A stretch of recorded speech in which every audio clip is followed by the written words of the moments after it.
देवता कार्यसिद्ध्यर्थं सभास्तम्भसमुद्भवम् श्रीनरसिंहं महावीरं नमामि ऋणमुक्तये लक्ष्म्यालिङ्गितवामाङ्गं भक्तानां वरदायकं श्रीनरसिंहं महावीरं नमामि ऋणमुक्तये आन्त्रमालाधरं शङ्खं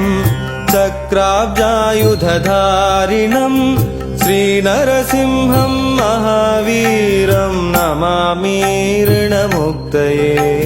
स्मरणात् सर्वपापघ्नं कद्रूजविषनाशनं श्रीनरसिंहं महावीरं नमामि ऋणमुक्तये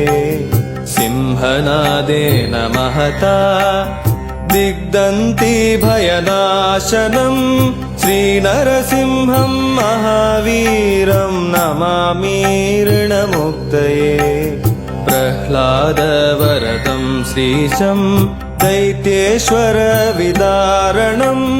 श्रीनरसिंहं महावीरं नमामि ऋणमुक्तये क्रूरग्रहैः पीडितानां भक्तानामभयप्रदं श्रीनरसिंहं महावीरं नमामि ऋणमुक्तये वेदवेदान्तयज्ञेशं ब्रह्मरुद्रादिवन्दितं श्रीनरसिंहं महावीरं नमामि ऋणमुक्तये यद् पठते नित्यं ऋणविमोचनसंज्ञितम् अनृणी जायते